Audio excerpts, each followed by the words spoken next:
Hi, my name's Paul Grogan and welcome to my Games of the Month video log for November 2024.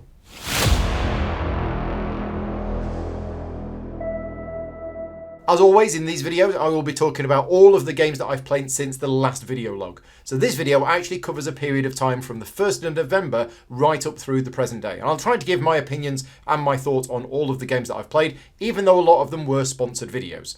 And as always, a big thank you to all of my Patreon supporters for funding the channel. This video is not sponsored in any way, and all of the advertising revenue goes to charity, and I'm only able to do that thanks to the support of the Patreon campaign. And if you want to support me directly, you can do so at patreon.com/gaming rules. Also, later in the video, I'll be talking about what's coming up on the channel over the next month, update on the Patreon campaign itself. I'll be talking about GridCon, and I'll be telling you about where all of the charity money went last month. So, let's crack on with the games that I played. And the first one is on the 1st of November. And I actually played the same game 4 times. This is Star Trek Captain's Chair, designed by David Turksey, Nigel Buckle, and published by WizKids. This game is not out yet, but it is out soon. It's been printed. I believe it's on boats or aeroplanes or hot air balloons or whatever. It is on the way. Lots of people keep asking me, when is this game coming out? Because I have done some videos on this game. And it might be this year or it might be early next year. I don't actually know. I don't know whether WizKids actually know. But yeah, they probably do. It will be out soon. This is the latest re-implementation of the Imperium system designed by Nigel Buckle and David Turksey. We've had Imperium Classics and Imperium Legends. We've had Imperium Horizons. Now we've got Star Trek Captain's Chair. I'm a Trekkie, so I was always going to like this game. But as I've spoken about this game on previous video logs, so I'm going to try not to go into too much detail here, but it's hard. It's hard not to, because I can't remember what I said about it last month. But I think it was along the lines of, I was worried that this game was going to be too complex for me, and therefore it was going to become out of reach. And I would end up being disappointed, not in the game itself, but in just my position of where I am. So Imperium Classic, Imperium Legends, and Imperium Horizons. I really wanted to like those games. I really did. And I have a lot of respect for the game system, and I believe it's mostly good. There's a couple of issues that I have with it, but I believe it's mostly good. The problem is, I just didn't get it. I just didn't play enough of a deck in order to understand how that deck worked. And Star Trek Captain's Chair was more complex. It is a more complex game. I think there's no denying that. In some ways, it's more streamlined. They've streamlined a couple of the rules that were a bit tricky, but it is a more complex game. There is a lot more going on. And if you look at the average card in Star Trek Captain's Chair, there's a lot of text and there's a lot of abilities, more so than the ones in Imperium. So if you were looking for a lighter game, it's not that. It is a more complex game. And I was worried that I wasn't going to be able to have the time or the mental capacity in order to appreciate this game as much as I wanted to appreciate this game. But I have put in the time and I have put in the effort, and I now do really appreciate this game. So bearing in mind, the videos that I created for this game were sponsored, but there are 3 of them on the channel now from the 1st of November. The first one is a solo playthrough using the Cadet Training Mode. This is a Paul-friendly training mode where you get a deck and you basically play 11 turns with that deck with a not really any kind of opponent. There's this kind of opponent that's got one of everything anyway, but you just play the deck. Now, for a game as complex as this, that solo mode is absolutely fine with me because 90% of the game is trying to work out how to play the deck and all of that sort of stuff. So yes, the Cadet Training Mode for me is a really good solo mode. I know for a lot of people, they're going to dismiss it and say it's a rubbish solo mode, it's absolutely pointless, but for me, it's great. And I would strongly recommend, even if you know the game, whenever you're playing a new captain for the first time, I would try a couple of games with this training mode because it gets you to know your particular deck. The second video that I did on that day, JP came over and he ran the Koloth bot. So one of the other captains that you get in the box is Koloth, the Klingon captain, and I played against the bot. Now, because complex bots and automas are not for me, JP learnt it, JP came over, and he basically ran the bot. It wasn't as scary as I thought, but I'm glad that somebody else was running it. I played the same captain as I did before, but again, playing against the bot. And then the third video that evening was me and JP 2-player head-to-head. I was playing Picard, JP was playing Shran, and we played a full 2-player game. So whatever your interest in the game, whether you want to learn the solo mode versus the bot, or you want to see the 2-player game in action, go and check out those videos. They are on my channel now. Like I said, they were sponsored videos. I have a good relationship with WizKids. But yeah, the game, if you are okay with the complexity and you are okay putting in the time and effort to learn it, the payback is very rewarding.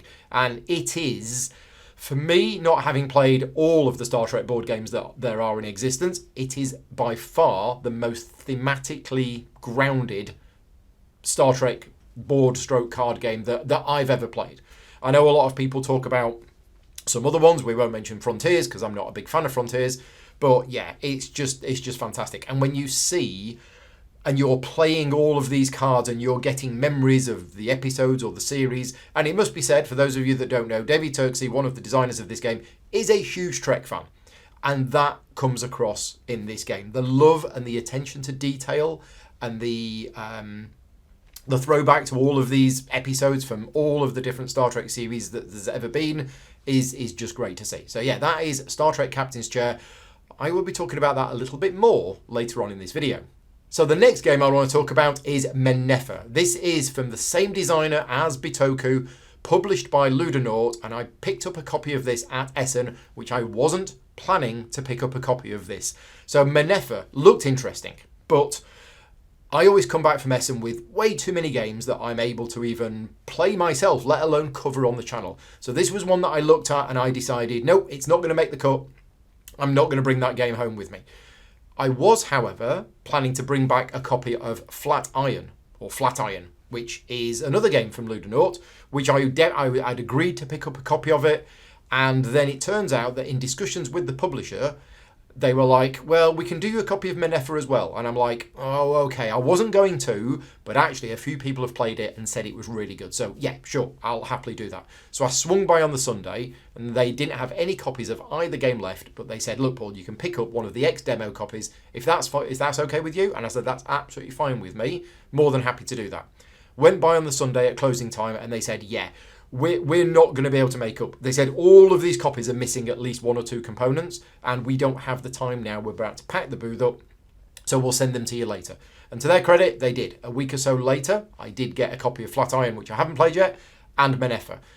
So Nefer was part of the series that I talked about last month or the month before, where I'm basically taking 1 day a week off work, almost every week, for the next few months. It was going to be until the end of the year, but actually it's going to extend through to February, probably even March. I'm going to be taking time off work to get through all of these Essen games because this was not a sponsored video, so I'll have to fit it in, and the only way for me to do that is to make it happen by taking a day off work. So Stuart came over. Thankfully, Stuart, friend of mine who lives local, he does have availability during the day. He came over and we played it. So the video is on the channel now if you want to go and check it out. This was a 2-player. I will say it's a tutorial and playthrough. I'm sure we taught people how to play while we were playing it, but this was our first game and we'd both learned how to play it. Well, Stuart had read through the rules in the morning. I'd read through the rules and done a bit of a practice game. But the video is on there from the 5th of November if you want to go and watch it. I don't know why I always point over there, because that's where the computer is, and surely the entire internet is inside that computer. So I always seem to point over there whenever I say it's on the channel. I really like this game, and I'm really happy that the situation worked out at Essen that I ended up getting a copy of it, because I really enjoyed it. Now, let's be fair, this is a fairly abstract Euro.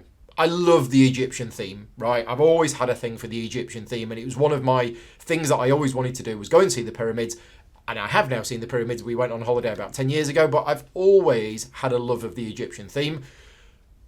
But you could take away that theme and you could replace it with anything else. I mean, sure, there will be people that will argue, oh, no, you can't. This represents this and this represents that. This is a Euro game, but I really liked it. It was also very much a point salad with lots of different mini games. There was like 5 or 6 different mini games going on. So if Euro games are not your thing, if lots of icons and just converting things for points is not your thing, and lots of little mini games and a bit of a point salad is not your thing, then this game is probably not for you. But for me, I really enjoyed it because I like those kind of games, and I felt that the game was really interesting, and it had it's the same designer as Bitoku, but it has a similar mechanism to Bitoku. In Bitoku, you place your workers on one side of the river as a possible action. And then as another possible action, you can move your workers from one side of the river to the other. So you have to have placed them first, but then at some point later on in that round, you can move them up.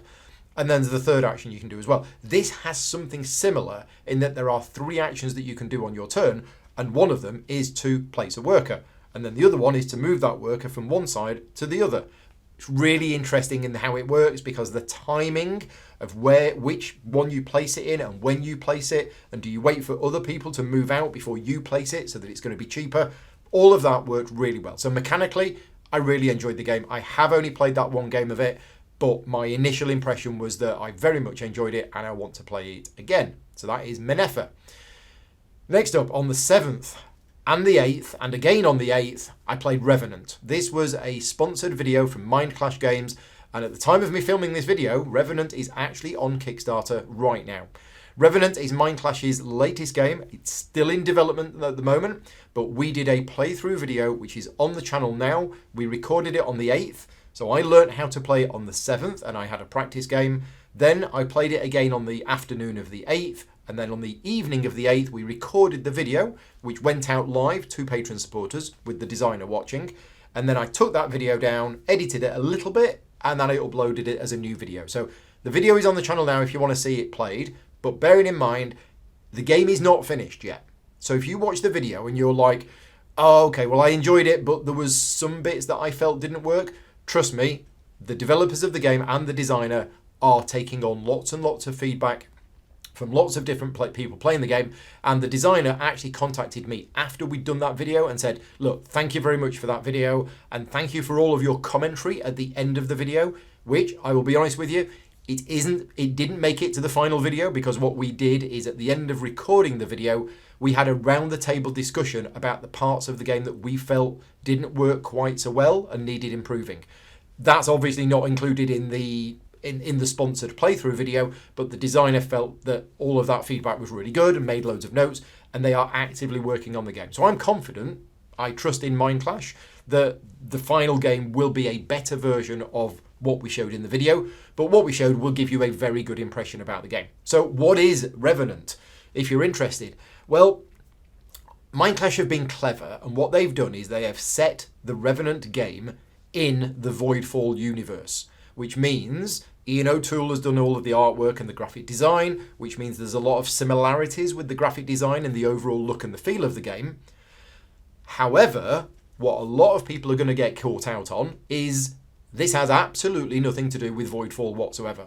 Other than sharing the same universe and the same graphic design and iconography, I don't think the games share one single mechanism together. These are so different games, like it's scary. So if you like Voidfall, you might not like Revenant at all. If Voidfall is your number one game of all time, you might hate Revenant, and vice versa. What I'm saying is, don't immediately buy this game because it's Voidfall, and also, if you don't like Voidfall, don't dismiss this game, because it is very, very different.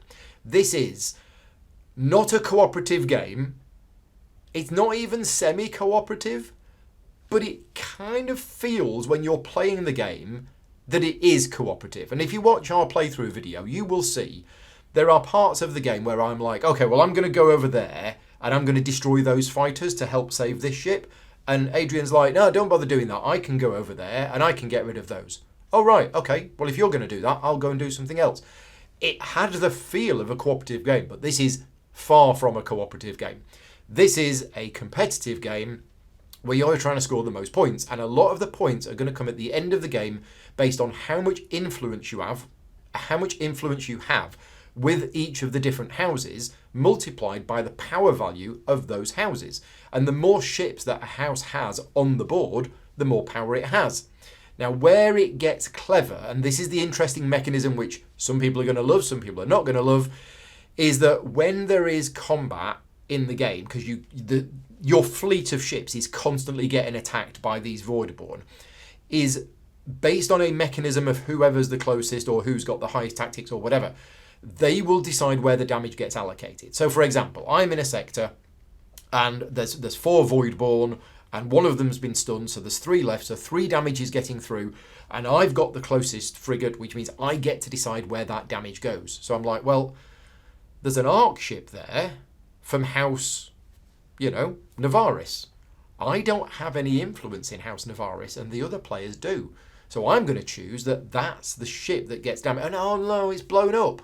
Oh, I'm really sorry, guys, but, this ship's gone, which means the power rating of that house goes down, which means effectively the other players have lost victory points. And that's it. That's not all of it, but that's the game. The game is about manipulating the situation in order for the houses that you have influence in to score more points, and for you to deliberately engineer situations so that the other players will actually lose out on points. That's essentially it. Check out the playthrough or check out the Kickstarter campaign if you are interested in more. But like I said, it's not voidful. This is Paul in the editing room, realising that I forgot to talk about Tea Garden. Now, Pete came over one Monday afternoon. This was my day a week off work that week, and we played Tea Garden. This was not a sponsored video. We set up and we just played a 2-player game of it. This was my only game of Tea Garden. I haven't played it at any other player count, but my initial impressions is that I really liked it. The playthrough video is on the channel if you want to go and watch it. I felt that the game went really smoothly. I felt it was clean. I felt it was maybe nothing especially new as far as Euro games go, but that it all went together in a really nice package. So yeah, Tea Garden, 2-player, worked really nicely, keen to play it at more players. Next up, another sponsored video. This is one that I've been very, very, very excited about for quite a long time. I played this game on the 19th and the 21st and on the 22nd. This is Andromeda's Edge. Now, the reason why I've been very excited about this game is that I'd heard about Andromeda's Edge ages ago, when it was first on crowdfunding from Cardboard Alchemy. And I said at the time, I spoke to the people at Cardboard Alchemy. I said, look, I would love to do some coverage of this game. I know you've already got people doing videos now, and it's too late for me to get involved now, but maybe at some point in future, maybe when the game comes out, I would love to cover it because it looks amazing and it definitely sounds like my kind of game. And I made an agreement with them, way back when, and it said, yeah, that'd be great. When the game comes out, we'll get you to do some coverage. Of course, it takes a while for games to come out these days once they've been on crowdfunding, and a long time passed, and then eventually I was like, oh, right, it's coming out soon. So got back in contact with them, had a discussion with Cardboard Alchemy and with Lucky Duck Games, who are doing effectively the distribution of the game now. And we agreed that I was going to do some coverage for it. So that was fantastic. I was very happy about that because, as I say, I did have my eyes on this. So I've played 3 games of this now. As I say, I played it on the 19th, which was very much a learning game. Then I did a practice game of it on the 21st and another game of it on the 22nd. And I have to give a shout out to Peter from Cardboard Alchemy. He was there watching us as we were playing our first practice game. What I do with my practice games, for those of people who don't know, is if you're a Patreon supporter of mine, then I will send the link out, usually on the Slack channel. Sometimes I will post it to the main Patreon page. But these are extra behind-the-scenes videos. So there was a behind-the-scenes video of me learning how to play it on the 21st. There was another behind-the-scenes video of me practicing teaching other people on the 19th, 21st, and then the actual public playthrough was on the 22nd. And that video is on the channel if you want to check it out. I know loads of other people have covered Andromeda's Edge, so I'm late to the party with that, but if you are interested in it, check it out. Or if you are an Andromeda's Edge fan, then yeah, go and check out the video. What I will say is that we did that video with the... Well, I'm going to say we did that video with the final rules of the game, whereas a number of other people who would have covered the game probably covered it when it was first on Kickstarter, and they may have been using an earlier rule set. And the reason why I smiled a little bit then is that we actually used a rule that was different from what's printed in the rulebook. So if you are an Andromeda's Edge fan and you haven't seen my video, I will let you know something. It has been discovered that there is a discrepancy between the player aids included in the game and the rulebook. And they contacted me just before and they said, Paul, we've noticed this discrepancy. We are going to be releasing some FAQ and errata, but we'd like you to use the new rules that nobody else knows about yet. And I'm like, sure. I mean, that's good for me because I really feel uncomfortable when I do a video for a game, which is supposed to be the final version of the game, and then the next day they publish some errata, and it effectively means my playthrough was wrong. If I make a mistake in one of those playthroughs, I feel even worse. but I want my videos to be like 100% perfect, and sometimes they're not because you miss something in a live playthrough. But anyway, if you know Andromeda's Edge, this is going to make sense. If you don't know Andromeda's Edge, this won't make any sense. But you have a limit of resources on your board. You can store nanocarbon, you can store credits, you can store energy, etc., etc. And there's a limit to each of those, but that limit only applies at the end of your turn. So you can exceed those limits at any time in the game. So if it's your turn and I gain 15 energy, sure, whatever, I'll put it on my board. But then at the end of my turn, I have to discard down to my limit.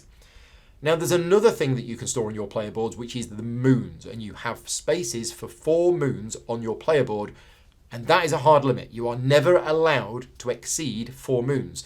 And there's a whole section in the rulebook about, well, what happens if you were to get a 5th moon? Well, you have to discard one of your existing ones, and if it's your turn, you get the resources for it. But if it's not your turn, you don't get the resources for it, and then you can take the new one and slot it into where the old one was. I shouldn't have used the word slot there because that's a different thing. Anyway, they've changed the rules to match the player aid, because the player aid says at the end of your turn, discard down to your limit of resources and moons. And they realised this, and actually I prefer that the moons are treated just like they're not a resource, but they're treated like any other resource. Because the whole having to discard a moon when it's not your turn and you don't get the resources for it, whereas if you discard it on your turn and you do get it's a quirk. And by saying that the moons follow the same rules as the other as resources, in that you can exceed 4 at any point in the game, but at the end of your turn, you have to discard down to 4. And because you can discard the moons on your turn to get the things printed on them, basically the game is cleaner. It's a cleaner game by doing that. So if you are an Andromeda's Edge fan, that FAQ should be published soon, but I would recommend using that rule. So anyway, what do I think about the game? Bearing in mind this was a sponsored video, bearing in mind I have a good relationship with both Cardboard Alchemy and with Lucky Duck Games, the game was not as good as I was expecting. And I don't mean this in a really bad way, but I'd gone into this playthrough with people telling me, 2 or 3 people that I know, that I'm friends with, whose opinions I generally respect, this is their number 1 game of the year. Those were my expectations. So, the game was good. The game was potentially very good. I need more plays of it to see. The game is interesting. It's really interesting. But I think I went in with my expectations a bit too high. Now, what I'm saying is, I've played this game 3 times. I am very, very keen to play more. And I haven't told anybody this yet, but I've actually got another game of it planned for this Saturday morning. So, I want to play this game more. I want to play this game, I'm going to say at least another 3 or 4 times, which will put my total plays of this game up to 7 before I make a decision on it, because it could have just been a combination of high expectations, me being too tired, or nervousness about having to learn this game and worrying about it because it's a sponsored stream. And this game might end up being absolutely amazing, and I just haven't realised that yet. As I say, I did enjoy the game. I've enjoyed every game I've played of it. It was just, I think I was expecting to be completely blown away, and maybe I wasn't. Now, I will eat my words. In the next month's video log, I will have probably played Andromeda's Edge at least another 2 or 3 times. Maybe not next month, maybe the month after, and I'll be saying, ignore everything I said in November. The game is amazing. I don't know. As I say, it was just my initial reaction from my first 3 games, but I came away with the feeling that maybe I'm just not getting it yet, because there's a lot of cleverness in this game, and there are some differences. It follows a normal process of, on your turn, you either place a worker on the board, or you bring all of your workers back. But one thing that's unusual about this game is that you don't place your workers on the board to get resources. In fact, you get most of your resources when you bring them back from the board and you activate all of the modules on your ship. And somebody left me a comment on my playthrough video. The playthrough video, by the way, is on the channel 22nd of November. So it's on there if you want to go and check it out. But somebody left me a comment on that because I think I said that you don't need to have brought all of your ships home before you do the return to station action. In other words, you could just send one ship out, and even though you've got ships left, you could then choose to return them to your station. Well, somebody left me a comment and said, you can actually choose the return to station action even if you haven't placed any ships on the board at all. Now, I've not been to the rulebook and checked that. That would be a little bit unusual, but if that's the rule of the game, then that actually opens it up a little bit more. Because when you return to station, you use your ships, and any ships that you've still got on your board, you can use them to activate your modules, and that's how you get the resources. There was so much about this game that worked really well. The way that the modules worked and when you activated them, the way that the board worked, the way that the raiders, which are like the nasty hostile creatures, the way that they react to what you're moving, to what you're doing when you go in. I loved the escalation rules. So when you have a battle in a particular region on the board, you can reinforce it with things from other sectors, but other people can as well. It's like, oh, there's a battle over there, I'm going to go in. My only concern of the game at the moment is in 2 of the games that I've played out of 3, the combat rules, which do involve dice for combat, but there is mitigation and they're quite clever, is I've had a situation where I had 3 ships in this battle, another player only had 1 ship in the battle, the odds were well in my favour, and the other player just made a lucky roll, and I lost all 3 ships. And when you lose all 3 ships, there is a little bit of a compensation, but I felt that that actually put me back quite a bit, because when you do the return to station action, the ships that were damaged, you can't use them. So the situation was, I lost 3 ships, which meant when I returned to my station, when I chose that action, I got to do 1 thing. The other player, on their next turn, when they chose the return to station action, they got to do 4 things. And suddenly, we are fairly near the start of the game, and I've been set back massively, I felt, because I didn't get to do all of that cool stuff, and they did. And the compensation that I got for losing my 3 ships, I felt didn't really balance that out. But as I say, I've spoken to both the designer and the publisher about it, and they said, yeah, once you know the game, once you're better at the game, there are things that you can do. Luke even said, you shouldn't have sent all 3 ships in. And I'm like, you're right, I shouldn't have done. But the reason I did is because by sending 3 ships in, I had 5 dice with a minimum value of 3 against 2 dice with a minimum value of 1. But when the other player rolls a 6 and a 5 and you roll a 6 and a 4, they win the fight. So the reason why I put 3 ships in is because I felt pretty sure I was going to win the fight. And Luke basically said to me, yeah, you probably should have kept 1 ship back, because then when you return to station, you've got more things to do. So yeah, I haven't fully unlocked everything this game has at the moment, and I just need to play it a bit more. But I want to play it a bit more. Production quality is amazing. Gameplay was really interesting. We will see. We will see how we get on. Next up. Now, this. You're not going to believe this. You are not going to believe this. And please, please, please do not switch off this video and unsubscribe from the channel, because on the 21st of November, I played Talisman. Now, why did I play Talisman? And for those of you that don't know, Talisman is one of those games which I have spoken about and kind of joked about a number of times over the last 10 years, maybe even more. So let's go back to 1983. A 13-year-old me, on a Saturday afternoon, had his friends over, and when we weren't playing D&D, we were playing Talisman. That was my life. That was what we did, and we'd like nothing more than playing Talisman with as many expansions as we could all Saturday afternoon. The idea of rolling a dice, moving around a board, drawing a random card, either, on the turn of a card, finding something that's going to be absolutely amazing, or something that turns you into a toad and you miss 3 turns. Total and utter random chaos. But that's what we did. And I have a lot of respect for Talisman. While personally, I think the game is unplayable, absolutely awful, because for somebody who plays the kind of games that I now play, the idea of that level of randomness and chaos in a long game is just, why would you ever subject yourself to that? Games have moved on. Game design has moved on. I've moved on. And there are still people out there playing Talisman. And that's fine. If they play it and they enjoy it and that's the kind of game that they want, there is still a market for this game, which is why I have a lot of respect for this game. But for me and most people that I know, Talisman is a game that you would have to pay me to play it. And even then, I probably wouldn't play it.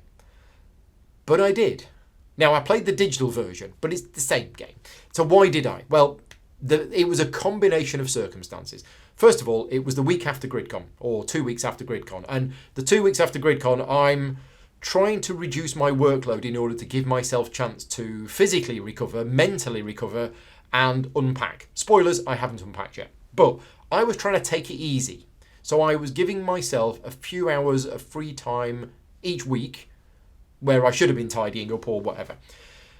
Then I heard, well, not then I heard about a month ago that there was a Talisman 5th edition.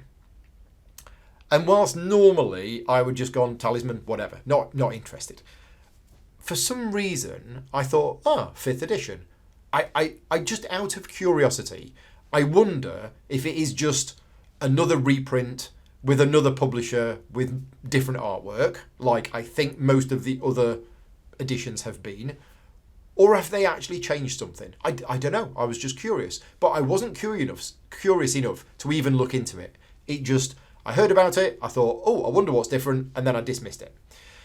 And then about a week and a half after that, I got an email from Nomad Games. Nomad Games create digital versions of board games, and they sent me a very nice email because I've done some videos of some of their other games before, and they said, Paul, you are one of our special VIP people. And I'm like, am I? I'm sure it was probably mostly a generic email, but it was nicely worded, and it said, we've got Talisman 5th edition digital version coming out soon. Would you like to receive a key for it? And I went, I tell you what, yes.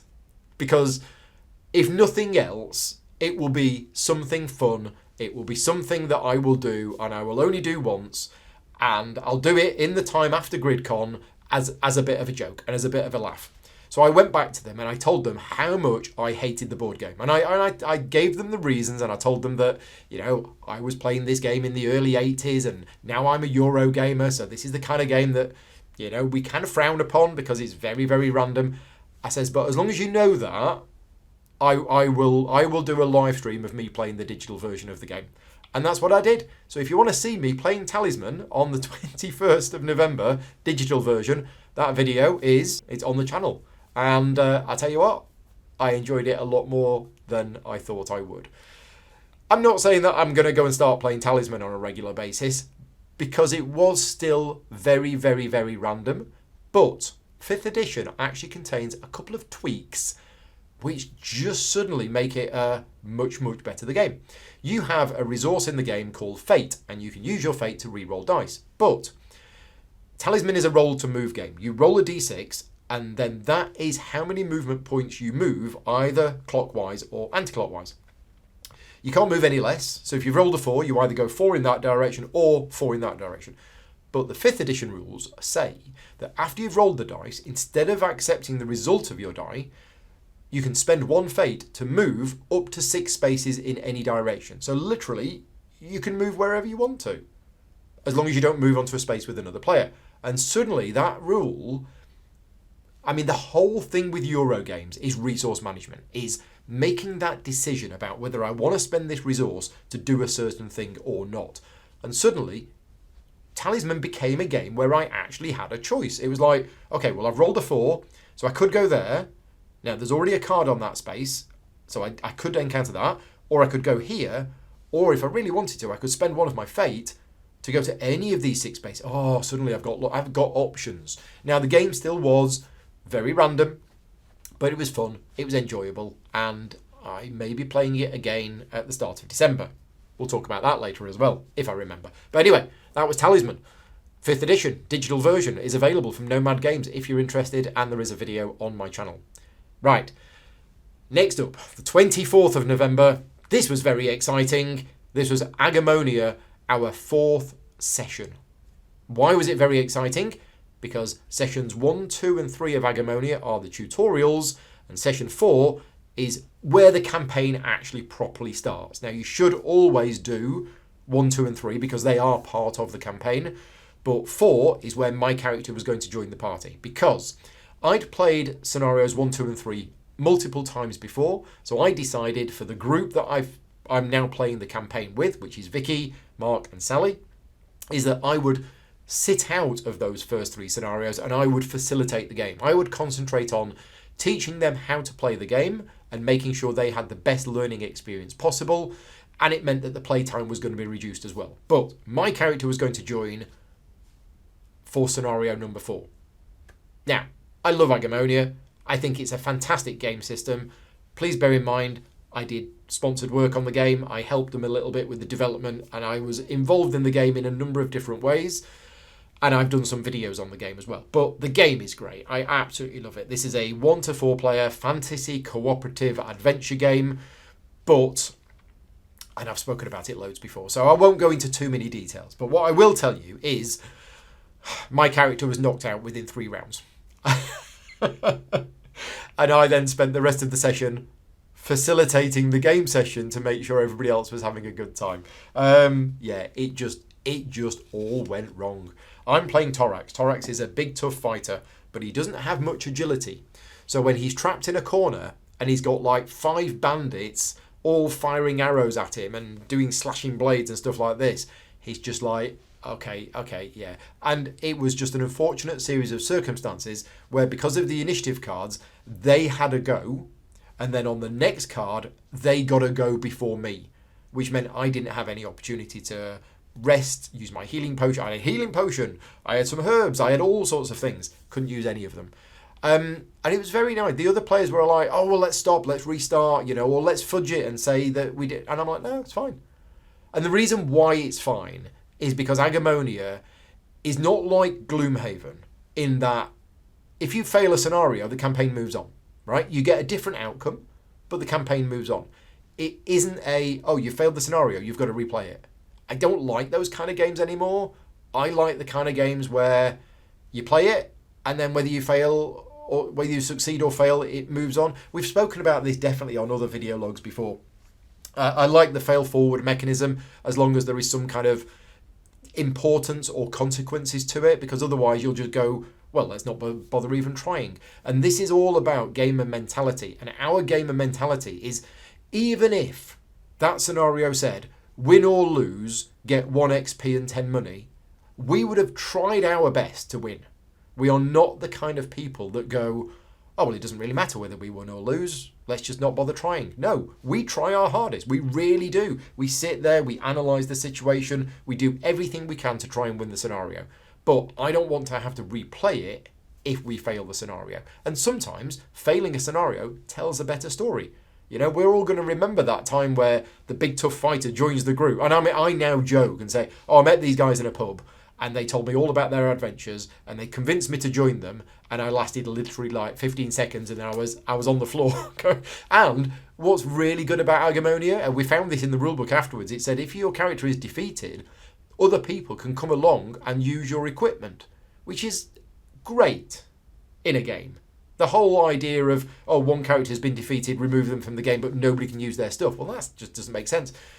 So even though I was lying on the floor defeated, Mark's character came along, literally took all of my stuff, and then started using my weapons and everything else.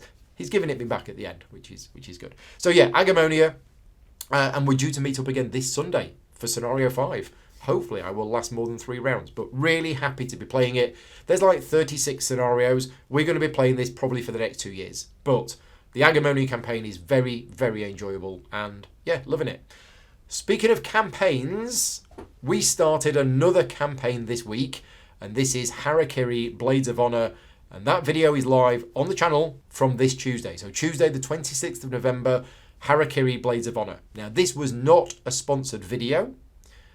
The Agemonia, by the way, that wasn't even streamed because that was played downstairs with Vicky, and yeah, so the Agemonia campaign is not on the channel, but Harakiri is. So if you want to see Act 1, Chapter 1, Adventure Phase of Harakiri, that is on the channel now. The plan is that we're going to be meeting up every Tuesday.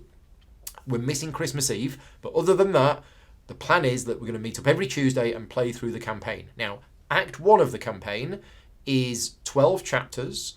I believe approximately half of those chapters have an adventure phase. So we're looking at 18 sessions. So we're looking at probably about 5 months to play through the Act 1 of the campaign. Now, Harakiri Blades of Honor is a 1-to-4 player cooperative campaign game set in kind of a feudal Japan but with a fantasy twist on it. There's monsters and there's weird stuff going on. But the difference is that you have to play all 4 characters. This is a game where you don't choose which character you play.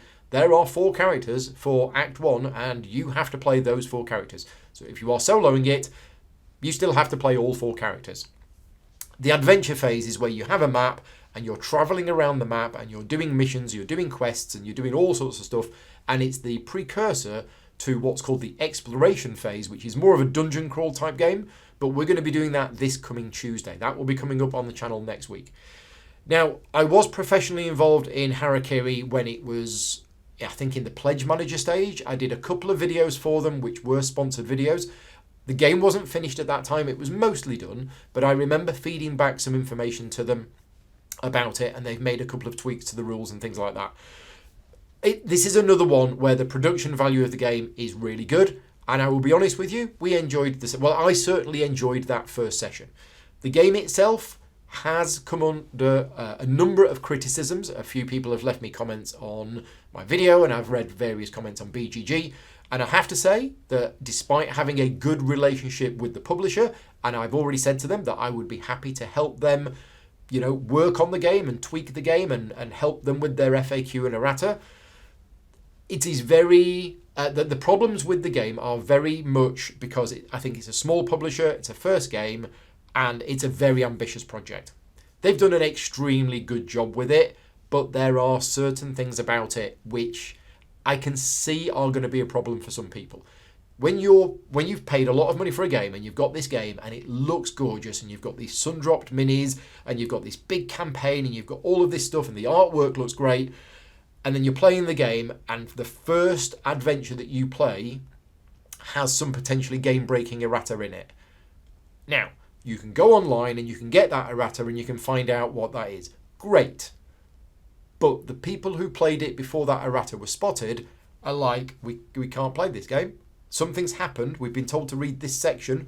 This section is the wrong section. We now don't know where to go. Now, like I said, that has been fixed. If you do have Harakiri and you are thinking of getting Harakiri, don't let what I've said put you off, because you can just go online, make sure you get the errata and find out that information. Now, we did come across, I'll be honest with you, and you will see this in the game, we did come across a few situations that hadn't been covered yet by the FAQ, but I have said that I will help them with the FAQ and we will work on it as well. And also, something happened in that first scenario, which they have contacted me the next day and they've said, we are going to be changing something in that scenario. Because that scenario basically had one way to win that scenario, and that one way of doing it was a one-off chance. You only had one attempt to do it, and it was down to a dice roll. And if you didn't do it, then you can't then do the thing that you need to do to be able to win the scenario. That's not great. That's actually quite bad game design. They've accepted that. They realise it's wrong, and they are going to be fixing it. So as I say, don't let what I say put you off. The game has some teething issues, and they are going to be working on those teething issues to make it overall a better game experience. So if you have backed the game on this reprint, don't go cancelling your pledge, because they're gonna. I am confident that they are going to be fixing those problems for the next reprint. And if you own the current version of the game, just make sure you stay up to date with the latest FAQ, the errata, and things like that. But I enjoyed the game. It was fun. I enjoyed it, and I'm looking forward to continuing the campaign next Tuesday. And this is Paul in the editing room, realising that I forgot to talk about ISS Vanguard. Our ISS Vanguard campaign finished this month, and I've decided, rather than talking a little bit about it here, because I've actually been speaking about it for the last 6 or 8 months or so in these video logs, I'm actually going to record a separate review video of the game. Now, I don't do review videos anymore, really, but I've decided that I want to put my thoughts together in a separate video. I don't know when I'm going to get a chance to do it, but that will be coming to the channel at some point. So moving on to the online games that I have played over the last month. This is on Board Game Arena. I have played a game of Teotihuacan, which I hadn't played for ages, and I really like Teotihuacan, but I've not played it in such a long time, and I completely and utterly messed up this game. If the game had have lasted 4 eras, I would have been fine. But at the end of era 3, I had loads of stone left, loads of wood left, loads of gold left, and no cocoa. So I didn't feed my workers, lost about 1 billion points, and didn't do very well at the game. But I enjoyed the game, and I'm in another one right now on Board Game Arena. And the Board Game Arena implementation of the game is very good.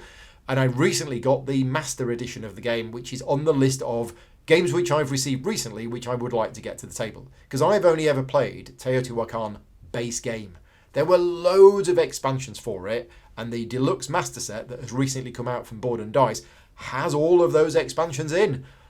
And it's sat there in a box, and I haven't even unpacked it yet. So yes, I've got that to look forward to, but that was an online game of Teotihuacan on BGA. I also played another game of Ticket to Ride on Board Game Arena, I think, which is my second game in the tournament, which is currently going on. My patron supporters, Brett specifically, organises a tournament for patron supporters of mine, and there's a Ticket to Ride tournament going on at the moment. And my second game definitely didn't go as well as my first. The third game started yesterday, so I'll keep you up to date with the Ticket to Ride tournament and how we're getting on with that. But it's nice to play Ticket to Ride again. It is still a very solid game that stood the test of time, and I still think Ticket to Ride is one of the best gateway games out there. Also, Revive. Revive is in alpha or beta on Board Game Arena, I can't remember which, and I was invited to a game and I played Revive. Now, I spoke about Revive in my top 10 games of, 2021, 2022? Revive is a fantastic game. I absolutely love Revive. Everything about it, the mechanisms, the way that it all fits together, the decisions you have to make in the game, absolutely love it. Apart from the broken combo. And in my first ever game of Revive, I ended up with what I class as a broken combo. I had a particular faction power that gave me the ability to buy extra cards. Then I got dealt randomly at the start of the game a scoring card which gave me points for extra cards. So great, we've got a combo there. And then at the same time as that, one of the random cities that came out was the one that gives you points for extra cards. So I went, I'll tell you what, I'm just going to get extra cards. So I spent most of the game doing as much as I could to get extra cards. I think I played well, but I don't think I played well enough to deserve the win, but I won. So it's a real shame. Now, if you're playing the game in person, I know most people who play the game in person either use a variant rule for the artifact card so that everybody's got the same one, or they just remove the combos. They're like, well, you're playing that faction, so you can't have this scoring card because this scoring card is just way too good for you. I know a lot of people do that. And on Board Game Arena, you are limited to what options they put in there, and I don't know whether they will put that one in there or not, because that is a unofficial variant of the game, but it's a real shame because the game is fantastic, and I really, really enjoyed playing it again. And then at the end, when all of the scores came in, I went, I didn't deserve to win that game, but I did. That's my thoughts on it. Let me know what you think about Revive. Is that broken combo a problem for you? Are there any other combos in that game which you also think are too overpowered? And then I played a game of Beyond the Sun. So Beyond the Sun is a game which I've been wanting to play for a number of years. I don't have a good relationship with Rio Grande Games. I don't really have any relationship with them. So I did ask for a copy of it at some point, and yeah, that didn't work out. But I've been very, very keen to try it because so many people have said how good the game is. And recently I came back from Essen with Beyond the Horizon, which is the medievally style version of Beyond the Sun. And a number of people have said that Beyond the Sun is still the better game. So some of my patron supporters started a game of it on Board Game Arena, and I went, yeah, tell you what, let's join in.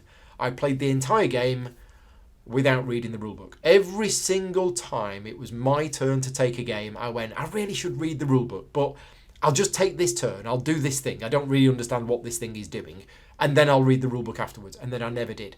So I didn't win that game. In fact, I came last in that game. No surprise. And I still haven't read the rulebook. So apologies to those people that I was playing with, but I was not making optimum moves. Things were happening in the game and I didn't understand it. And everybody else seemingly was getting cards and they were adding them there to their tableau. And I didn't get any cards because I didn't understand how to do that. But anyway, it was a good game. And I did enjoy playing the game because I like the whole tech tree thing and the movement thing. I'd need to play both that and Beyond the Horizon more to see which one I prefer. I don't know. And there's obviously a difference between playing it online than there is in playing it in person. If you have a favourite, is it Beyond the Horizon or is it Beyond the Sun? let me know, and let me know why. That's it. That is all of the games that I have played over the last month. So, what else has been happening in the last month? Well, there's this little convention called GridCon, which happens in November each year, and this year was GridCon 5. And GridCon 5 was by far the worst GridCon that I have ever been to. I have to say that the organisers did an absolutely terrible job. I was there on the Thursday. It doesn't even start till the Friday, but I got there early on the Thursday. I was there most of the day Thursday, all day Friday, all day Saturday, most of the day Sunday. I didn't play a single game. I mean, what? I'm joking. But actually, I'm actually quite disappointed that I didn't get to play a game, because GridCon 4 was great. I really, really enjoyed GridCon 4, and there were times at GridCon 4 where I had a few hours free and I actually got to play. I got to play, I think, 2 or 3 games at GridCon 3. Guaranteed I was teaching those games to other people, but I loved doing that. And at GridCon 5, I was really, I felt going into GridCon 5, this is going to be the best one yet. I felt that we've nailed it with regards to planning, organisation, how the library works, how the hot games work, how we had an escape room game going on Friday. We had all sorts of extra things going on to make GridCon 5 the best one yet. And I went into it feeling this is going to be the best one yet. And I think, to be honest, I think it was. I actually think that GridCon 5 was probably the best GridCon that we have run. But I was disappointed because I didn't have any time to play any games. My only thing that I did is I ran a sponsored demo of Don't Starve for Glass Cannon Unplugged, which I loved. I wasn't even playing it, I was just teaching it. And I also taught a couple of people how to play Captain's Chair for about an hour and a half. Again, I wasn't playing, I was just teaching them how to play, but I love teaching people how to play games. So that was great. But yeah, I didn't get to play anything myself. And it's a real shame, because I wanted to get a game of Netrunner in. I did want to get a game of Captain's Chair in myself. I thought I might be able to squeeze in a quick game of something else. I can't remember. There was a few games that I thought, if I have time this weekend, this is what I'm going to do. But I didn't. I had hardly any time. And the reason for that is because of the organisation and the planning and making sure that the convention was running as smoothly and correctly as I can. So yeah, big thank you to everybody who attended GridCon.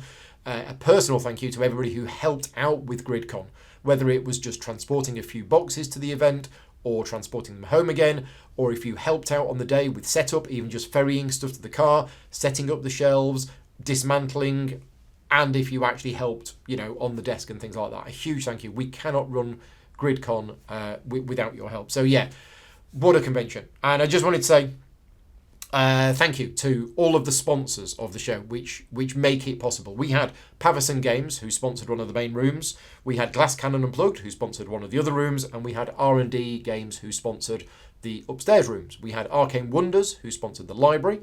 We had Hegemonic Project Games, who sponsored the Bring and Buy. And then we had a series of sponsored demos as well. So we had Inside Up Games, who sponsored demos of Terminus and Perch. We had Chip Theory Games, who did a sponsored demo of Elder Scrolls. We had Mind Clash, who did a sponsored demo for Revenant and Ironwood. We had Czech Games Edition, who did a sponsored demo for SETI. We had Reggie Games, that did a couple of sponsored demos for Primal The Awakening. We had Dranda Games, who sponsored the Lanyards, but they also, Aidan from Dranda Games came, and he ran some demos of Explorers of Nevoria. We had Phalanx Games, who sponsored a demo of Huang. Eagle Griffin Games, Vittel de Serda was there. He ran a demo of Speakeasy. Vittel was also there demoing and playtesting his new game, The Great Library, which is going to be his next game. Board and Dice sponsored a playthrough of Minos and also Windmill Valley. And I think that is everybody. I've got a list in front of me, and I'm pretty sure that's everybody. Apologies if I've missed anybody. I'm going to put some pictures on screen now. This is all sorts of things that went on at GridCon, just some random pictures from me of what went on. But one of the highlights for me was the Captain's Chair tournament. Now, WizKids were very nice, and they sent me 12 early copies of the game. I mean, when I say early copies, the first copies pretty much anywhere in the world. The designers didn't even have their copies. They got the first 12 copies that came off the factory and sent them to me. That cost them a lot of money, and we organised a little mini tournament of Captain's Chair at GridCon, and it was fantastic to see the game being played. You know, everywhere you looked, the game was being played. It was only a small tournament, but there was one point where there were 4 games of it being played in the same area. And David Turksey is a GridCon regular, and to see him bouncing around with joy and glee and excitement because his game that he co-designed with Nigel Buckle is there being played and people are really enjoying it. So yeah, that was really great to see, and a huge thank you to WizKids for helping make that happen. That was really great. Vital Lacerda is also another GridCon regular. Vital has been there, I think, since GridCon 1. I think he was there right from the start. Having him there and having him in one of the upstairs rooms demoing his latest game, it's always great to have Vital there, and it's always a great thing for, you know, people at the convention to be able to not just meet Vital and not just play a game with him, but to try out his next game that he's got coming out. So Vital was at GridCon 4 running demos of Speakeasy like all weekend, and people were playing it and excited about it, and now they get to see his next game. So that's really good. We also contacted a local escape room company who are based down in Exmouth, and they turned up on the Friday night and they ran one of their escape room games, which is, it's actually, people were divided into teams. Again, I'll put some more pictures on screen now. And everybody had basically a sort of detective case to solve. And I think that went really well. We didn't make any money out of this whatsoever. We decided that it would be a good thing to do. The tickets were sold. The money for the tickets went straight to the escape room company, and they turned up. So yeah, we didn't make any money out of this. It's not why we did it. We did it because me and Vicky actually played this. We went to a restaurant one night earlier this year, and we played this.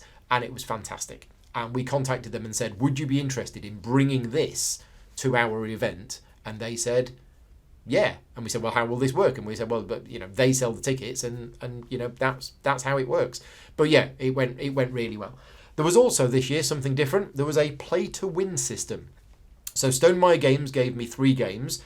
Thames and Cosmos UK gave me 1 game. And we had these in a special play to win library. And that basically means it's part of the library. You can borrow it, you can play it, but somebody who played it is going to actually win that copy of the game. It's a really, really great idea. Now, we don't get anything from it.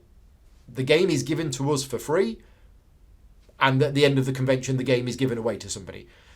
It's great marketing, and those games were very popular. The 4 games that were in the play to win system, which was Cities, which was the most borrowed game all weekend. That was from Thames Cosmos UK. There was Stamp Swap, there was Rolling Realms Redux, and there was Wormspan as well. But those games were borrowed a lot.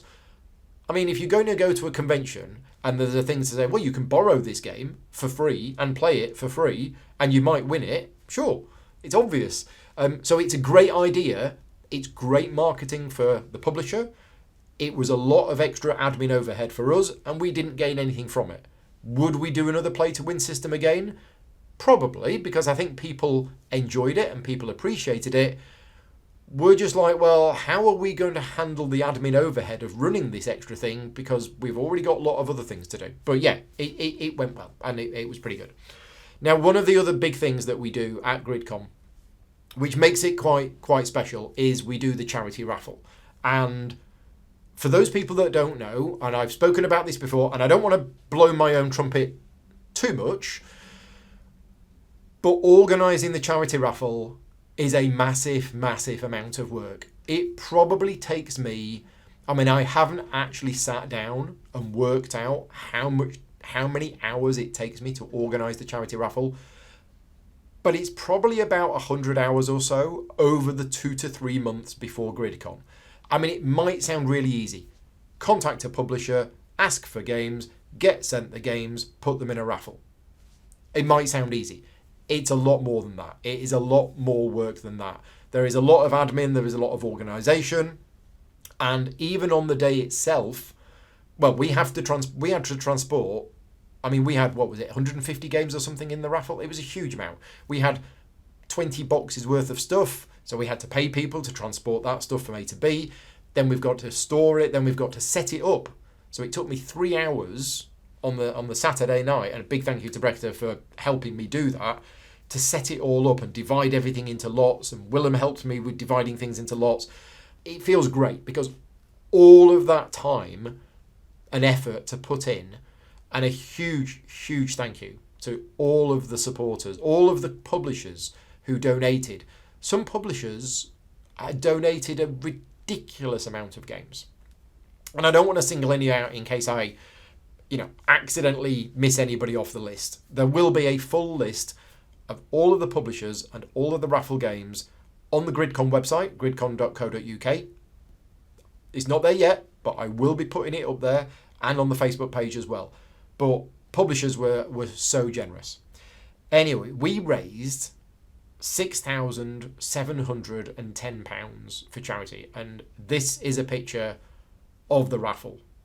It's a ridiculous amount of money for a 300-person convention, and you did that. You donated. I put in all of the effort beforehand. The publishers were extremely generous, but you did that. You helped raise that amount of money, and I have to say a big thank you to Josh's wife as well, because little William here. William has been very, very popular, and a lot of people said, where can we get a little William from? So Josh's wife, who knitted William, said, well, I'll knit some more and basically sell them for £15 each, and we'll donate all of the money to charity. So that's £6,710. I think it's about 150 of that was actually donated from them. So yeah, big thank you for that. Phenomenal amount of money. It's been split between 3 charities. So the Chrysalis Youth Empowerment Network in Uganda, that always does great work, and GridCon and Gaming Rules have been supporting them for 6 or 7 years. I've lost track of how much money we've donated to them over the last 6 years. It's probably close to about 20 grand now, because we did the virtual GridCon charity raffle, which raised £12,500, which all went to them, and they built a school. We've done a lot for them over the last 6 years. It's been fantastic.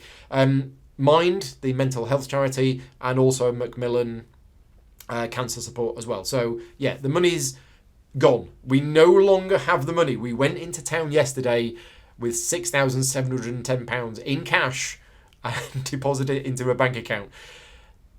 There's all sorts of rules and regulations in the UK. You might be thinking, well, why didn't you do it electronically? Why don't you do this? Why don't you do that? Vicky has looked into this, and the UK gambling restrictions on how to organise these raffles is it has to be cash, there has to be a physical ticket, and it's tricky to pay money into banks these days without there being charges. So we have to get paying-in slips from the charity. Anyway, it's all done. It's all sorted. We no longer have £6,500 in cash sat under the bed. So if you're going to come round to try and steal the money, you're late. Sorry. But that's the charity raffle. So yeah, huge amount of money raised, and big thank you to everybody involved. Let's just scroll down. GridCon 6. Watch this space. We now have a provisional date for GridCon 6. We just need to double check something with the hotel. And then once we've done that, we will be issuing the dates for it. But I have a question for you, and I'd really like to know what you think about this. Whether you are a patron supporter who was at GridCon, a patron supporter who wasn't at GridCon, somebody who isn't a patron supporter who was at GridCon, or if you're just watching this video and you are never going to come to GridCon. I want your opinions on this, because we have a dilemma. We have a bit of a dilemma with GridCon 6. We had the dilemma with GridCon 5, but we kind of just ignored it and moved on. And that is to do with tickets. We have a limit of 300 tickets. Now, for 1 minute, let's just rule out moving to another venue, because that is a potential long-term future thing. But for GridCon 6, that's not possible.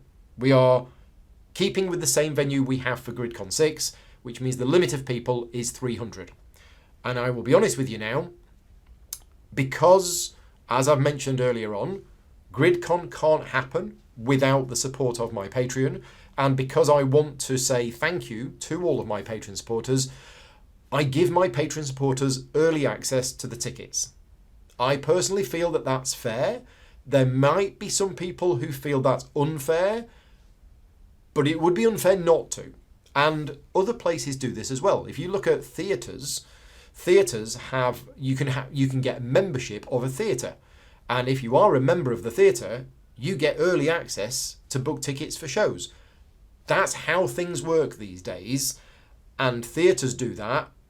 I mean, some theatres might do that just as an extra money-making scheme.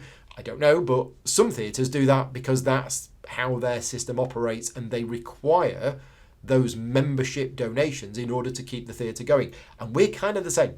We're kind of the same. So I personally feel that it is absolutely the right thing to do as a thank you to my Patreon supporters to say you get early access to the tickets. But we sold the majority of tickets early access to Patreon supporters. We only had about 30 left for the public. Now that doesn't sound great. If you are a member of the public and you're thinking, oh, that's not fair, there's only 30 left for us. I don't want to have to pay, Patreon fees in order to go to a convention. And I absolutely get that. I totally understand that. And we've always said right from the start, we do not run GridCon in order to try and get more Patreon support. I don't want people to start supporting me on Patreon just to come to GridCon. It's not that good. There's other conventions out there that don't have that. I think we're a good convention, but I personally don't think we're a good enough convention for somebody to give me 30 quid a year in Patreon fees in order to come to it. But that's your choice. If you want to do that, that's your choice. I want people to support me on Patreon because of all of the stuff that I do during the year, not just for GridCon. Another thing to consider is there are other content creators with YouTube channels just like me who also organise their own convention, and it's invite only. There's no public tickets available whatsoever, and you might not hear about these because there's never any public tickets available. Now, we don't want GridCon to become that. We don't want GridCon to become a Patreon-only thing. But we are in the situation where over the last 12 months, the Patreon support has been steadily increasing. And we have more and more people who want to come to GridCon because they keep hearing about it. So almost everybody who's been to GridCon before wants to come back, and we've got more and more people wanting to come that are Patreon supporters. So the reality is that if we make the GridCon tickets available, early access for Patreon supporters like we always have, I think all 300 are going to go. And neither me or Vicky want that. We don't feel comfortable in the entire event selling out to Patreon supporters only. So what do we do?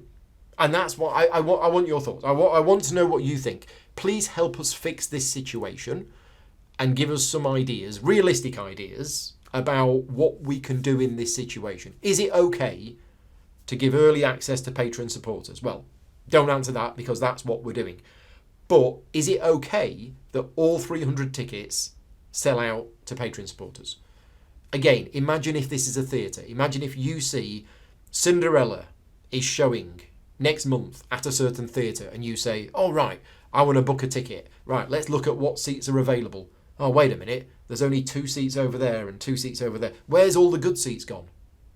Well, we know where all of the good seats gone. They've gone to members of the theatre that got early access to the theatre booking. Again, that's just how it is. But it is a dilemma. We don't know what to do, and we need to make a decision on it before tickets go for sale. So yeah, let me know what you think about it. So speaking of the Patreon, which I've talked about a lot recently, but let's talk about where we are right now. As of this morning, we are 1,171 supporters, which is 10 up on last month.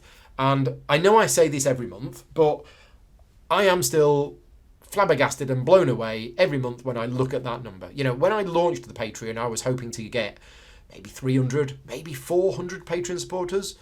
I've now got 1,171 people who are happy to give me a certain amount of money every month to help me continue to do what I do. And that is, it's phenomenal to think, where it is at the moment. And I am so grateful to all of you for all of your support. It it just makes everything worthwhile. And all of these things that I've been speaking about, like, oh no, I'm going to have to take a day a week off work for the next 3 months in order to play some games and cover them on the channel. It's fine. It's absolutely fine.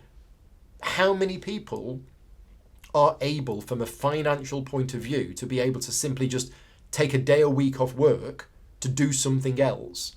And not many. And I can because of your support. Now, in return for that support, I'm doing playthrough videos, which are actually quite a bit of work to do, but I'm getting to play new games. Some of those I really enjoy. And I'm bringing you content. So hopefully it's a good deal. You give me a monthly amount of money, I produce content. A lot of that content I enjoy, and you get some videos to watch, which will hopefully provide some entertainment. So yeah, on screen now is a list of all of the people that have started supporting me since the last video log. So big thank you to all of you. Now, I mentioned that we are 10 up on last month. There's more than 10 people on this list. That's because, as is the case every month, we always lose some people, and for various reasons, and that's absolutely fine. But yeah, big thank you to everybody who started supporting me in the last few weeks, and obviously a big thank you to everybody who is still supporting me.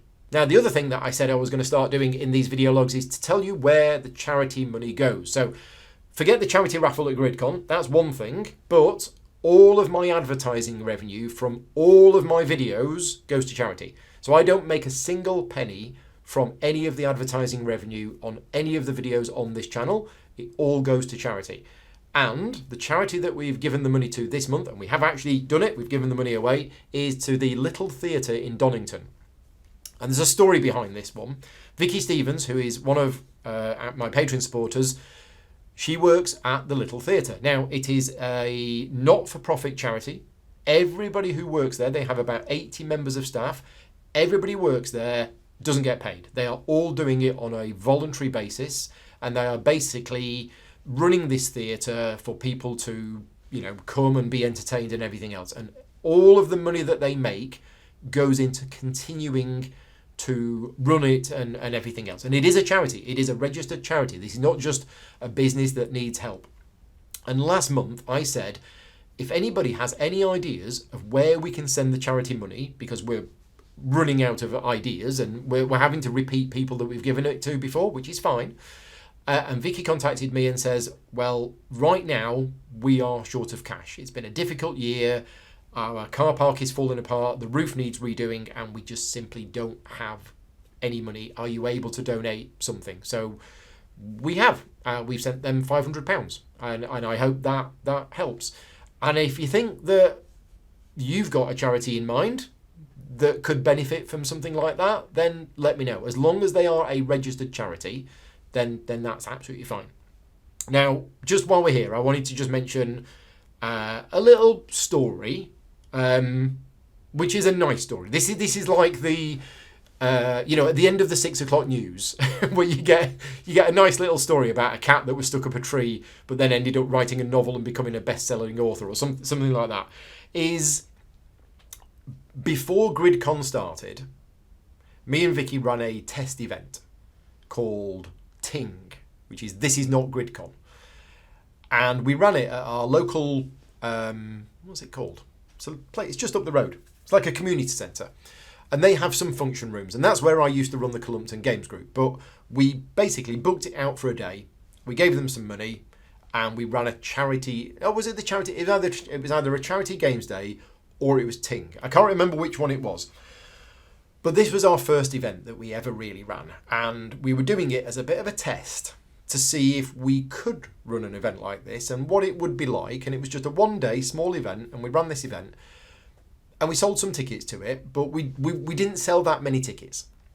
So in order to try and promote the event a bit more, I contacted Games Law, who I have a very good relationship with, and I said to Games Law, would you be able to help us advertise this event, and I will give you 2 tickets for free. So one of your customers can win 2 tickets to this event that we're running.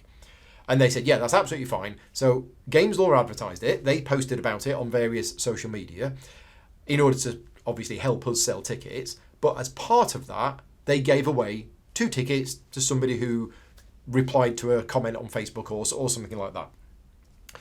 And it was Vicky Stevens and Richard, her partner, who won those tickets. Now, they're based up in Telford. We're down in Devon. So it's a little bit far away to come all the way down to Devon for a small little event, which has nobody that they know whatsoever. But thankfully, it all worked out well, because Vicky and Richard, and this is a different Vicky to my Vicky, they were on holiday in Cornwall. And they said, we are literally driving past on our way home from being on holiday. So we've got these 2 free tickets to your event. There's no way we were going to come all the way down from Telford down there just for the day to play games. But it's on our way home from Cornwall. So we'll call in. And I thought, great, that's great. And that was, 6 years ago now? I think that was about 6 years ago. And Vicky and Richard have been at every GridCon since. They are patron supporters. They are an active member of the community. And they've become friends. And it's one of those really good stories that just happens to have come about because of a series of circumstances. So yeah, thank you very much for all of that. And again, if you're watching this video, your view has raised 0.0001%. 0.0001 pence. It all adds up.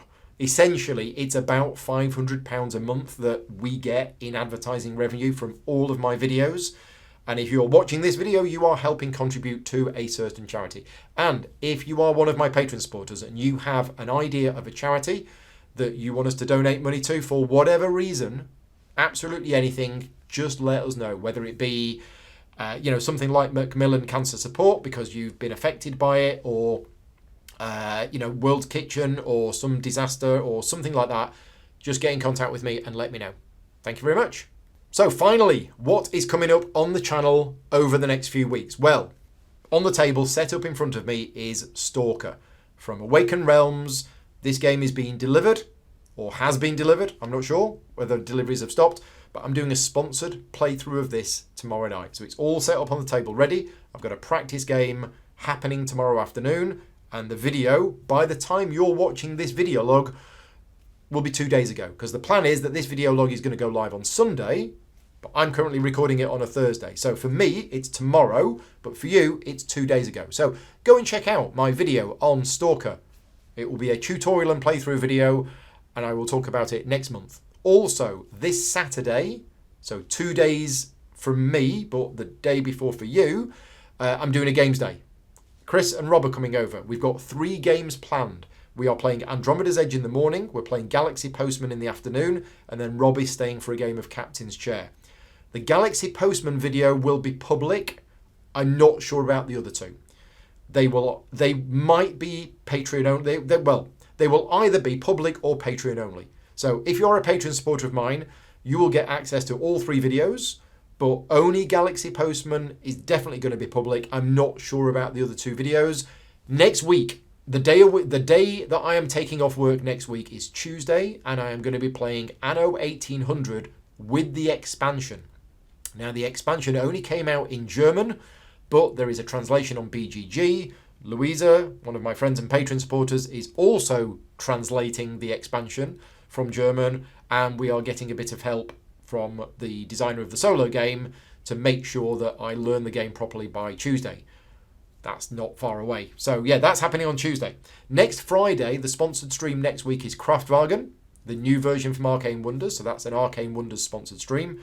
The week after that, I will be doing a Turner from Ares Games. It's not a sponsored playthrough, but that's the one that I'm covering. It's a game which I contacted them about a few months ago. I wanted to cover it. I fit it in because they contacted me a couple of weeks ago and said, Paul, we've got a copy. Are you going to be able to cover this in December? And I said, yes. So I'm doing that on the 13th. And then on Friday the 20th, the last sponsored stream of the year, possibly, is Dungeon Legends from Rebel. And Harakiri Tuesdays. So almost every Tuesday, well, the next 3 anyway, which is, I can't remember the dates, but not Christmas Eve. So we're not meeting up on Christmas Eve, and we're not meeting up on New Year's Eve. But for 3 of the Tuesdays in December, we will be continuing the Harakiri campaign. And in the background, Next week I should be starting work on the how to play video for Galactic Cruise. Somehow. I don't quite know how, because I've got a lot of other stuff on, and as I mentioned earlier, I've still not unpacked from GridCon yet, and I've got a very busy weekend ahead of us. But I will be starting work on the Galactic Cruise how to play video. That will be due middle of January. Not July, January. Middle of January is the date that I am aiming for to have that video done. We will see. I've got so many games and a lot to cover. But we're all done for today. Thank you very much for watching. If you've got any comments about any of the games that I've talked about, whether they are your favourite games or whether you've played them and you hate them, either way, please let me know in the comments. I always enjoy reading the comments. And as I say, let me know about charities, if you've got any thoughts on which charities you want the money to go to. And let me know about the GridCon 6 dilemma. What should we do? Whatever we do will upset somebody, and we don't want to upset anybody, but we will. That's just how it is. So, thank you again to all of my Patreon supporters for making this video possible, and a lot of the other videos that I do, and I will see you all next time. Take care, and thanks for watching.